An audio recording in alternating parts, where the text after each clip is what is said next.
How you doing, YouTube? Matt with Mass Beer Reviews back with a list. We all love lists. At least I do. And we are capping off 2016 with a list of my most enjoyed breweries. Now, there's a little bit of twist on that one. I usually do lists. Last year's the original list I did when I first started doing beer reviews at the end of 15, at the end of 16, the ones I'm posting now. Actually, 14, 15, 16. Holy shit, it's been a while. Anyway, these lists I usually reserve to beers that I've reviewed. This list is going to be a little bit different. It has to involve a brewery that I reviewed. Okay? But this is not so much my favorite breweries. In a lot of these will be some of my favorite breweries. This is a list of my most enjoyed breweries and breweries that I've enjoyed the most this year. Not necessarily, like I said, it's like I've had a couple beers here and there, like one or two from one or two breweries that were amazing, but I didn't really enjoy them throughout the year. I just had some amazing beers from them. These are the beers that I've had from breweries where I had multiple ones, and they just put a smile on my face more often than not. Let's put it that way. So, just breweries that I've enjoyed rather than the best of list. Even though it can be a little bit similar. Such is life.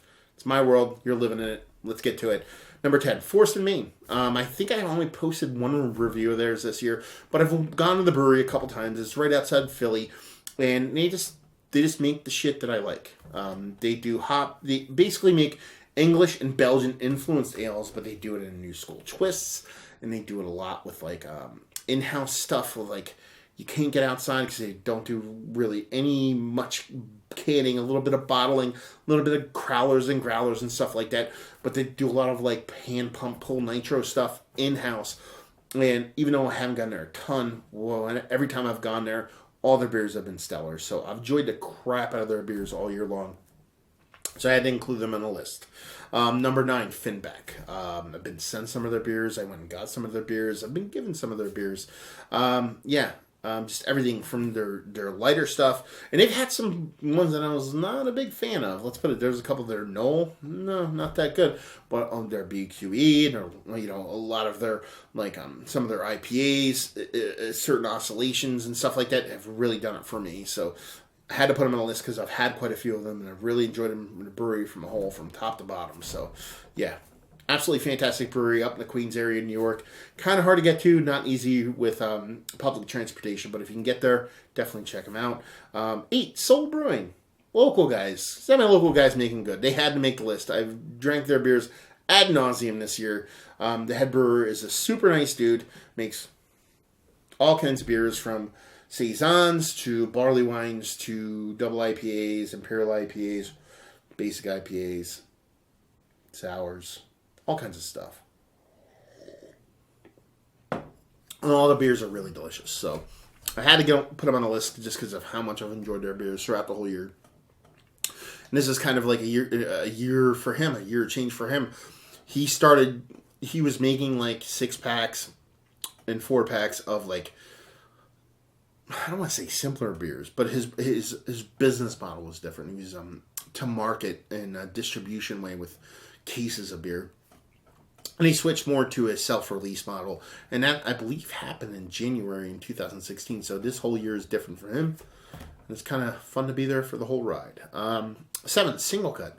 I love the shit out of Single Cut all year. Their beers are the stinkiest, rankiny-dankiest fucking onion bombs this side of the Mississippi. I fucking love them. Their price point sucks ass. A lot of people are like, oh, I love it. Look you can get a bomber for like $7. But they're all like 16 and change ounces, and that kind of bothers me because they're like $7 for 16 ounces. I'm like, wait, that's $20 6-pack or 4-pack, sorry, math. And I love their beers, but the price point's a little bit poo-poo. But I mean, some of their beers just really did it for me. Heavy Boots of Lead, even the barrel aged version was fantastic. You know what I mean? Their hop base series from the single watt to double watt, 18 watt, but their softly smoking magic spells really fucking lit a fire under my butt. So yeah, absolutely fantastic brewery. So if you have a chance to get them, because they can't be got, it's definitely worth tracking down. Number 6, Dry Lag. What am I gonna say? They were on a list. Well, I didn't make this list last year, but as far as my best of list, they're usually on there. I review a lot of their beers.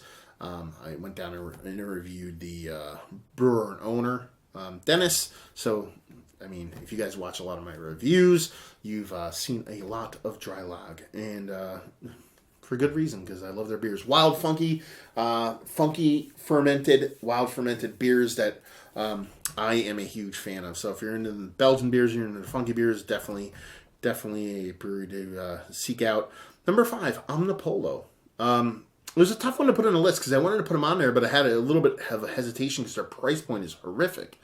But from all across the board, a lot of their beers this year were fantastic. I just reviewed their Yellow Belly. I had their Agamemnon. I've had some of their IPAs. I had stuff in the middle, and just felt like they needed to be on there. I mean, just absolutely great beer. Had a bunch of their stuff. So, yeah, to leave them off would have been a crime. So, yeah, definitely good beer. Definitely good brewery.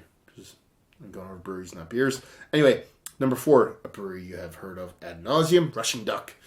They weren't on my top 20 list of favorite beers, but I have enjoyed their beers immensely. Their double IPAs, their single IPAs are absolutely fantastic. You know what I mean? They're divided by 0. The single is great. Their War Elephant, great beer. They just came out with their Brux, which is like a Brux-based IPA. It was absolutely fantastic. Rushing Duck, in general, just one of my favorite breweries from top to bottom. They actually, my favorite thing about them, and the reason why they made this list, well, one, they make good beers, but 2, you can go in there and get a sampler, get a flight of like 8 different beers, and all 8 could be different. You can go in there, you can get a sour, you can get a cider, you can get a Kolsch, you can get an IPA, double IPA, you can get a Russian Imperial Stout, you can get an English Old Ale, you can get all this different variety of beers, and they're all really well made. So that's one of the reasons why they are definitely one of my favorite breweries, and one I enjoyed most of this year. Number 3, Kane. Kane Brewing, Jersey. Always seems like they're on any list that I do, just because I love their beer so much. I haven't gone down there as much as I wanted to this year, but I've been lucky enough to have a lot of their beers come out my way. And while I didn't do a ton of reviews of their stuff this year, I've still had a bunch from their anniversary series to their stouts to their IPAs to everything about them.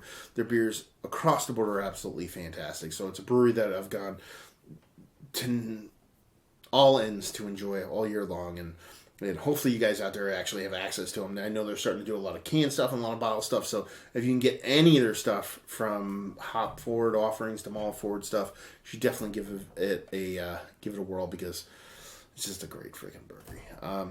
Number 2 and 1 are predictable, because I'm gonna be a predictable guy. Number 2 is Treehouse. Number 1 is Trillium. Treehouse, I've had a ton of their stuff. I'm lucky enough to get it. I'm not going to sit here and tell you why. You all know why. It's super fucking popular, wait in line hipster shit with fucking, whatever. But it's fucking good, so I don't care. Yeah, their Julius is by far and away my favorite IPA out of all the IPAs in the world. And their double shot was my favorite coffee stout I've ever had, and everything in between, from haze and doppelganger to everything they've produced have been absolutely fantastic. So I've been lucky enough to have friends of mine that procure these things, come back and share them with me. Even though I haven't done a ton of their beers review wise, I've been ensconced in Treehouse. So yeah, I'm lucky enough to be in that world, and if I didn't put them on this list, regardless of where they are, if they didn't put them on there, I'd just be doing a disservice or lying to myself. So they're fantastic, worth the wait, worth the line, worth the travel, because shit's just that good. And like I said, number 1 is Trillium. It's kind of an easy number 1 for me too, because this is a brewery that ramped up production to the point where they actually produce a ton of beer, to the point where it's actually not that hard to get their beer, combined with it being fucking stellar. So I've had more Trillium beer, I wouldn't even say this whole year, I would say since their expansion over the past 6 months, that I've had pretty much any other beer besides chuggers. Yeah, everything. Again, from their sour series, of which it just started, to the barrel aged stuff, to their stouts, to the barley wines, to their IPAs, to double IPAs, and their variants and all those. They're absolutely fantastic. They're an amazing brewery from top to bottom, and just right now they're the brewery going for me, and a brewery that I had a bunch of their beers when I first started. Well, not when I first started reviewing stuff, but the end of the first year I started reviewing stuff, my buddy Brad brought a bunch of stuff back, and I enjoyed it. But some of them I was like, kind of, But I know some of those beers have changed over the years, that they haven't rested on their laurels and they're constantly like trying to tweak and change things. So yeah, from beginning to end, that brewery is far and away the most enjoyed brewery I've had this year. Probably would be my number one brewery if I were to rank them from one to whatever as far as my favorite brewery going right now.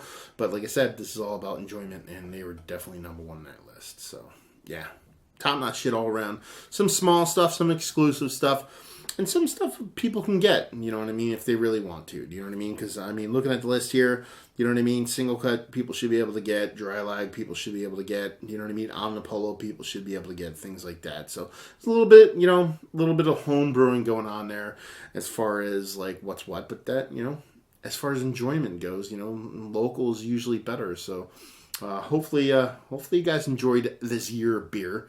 Hopefully you guys enjoyed me reviewing beers. Hopefully you enjoyed this little end of the year series, and hopefully you guys have a list like this that is totally different to mine, because you guys are enjoying stuff that you can get and stuff that you enjoy. So yeah, and there you go. So let's call it a day, call it a year, call it a new year. Just say hopefully you guys look forward to all the other yammering videos I produce, and hopefully see you next time. Cheers.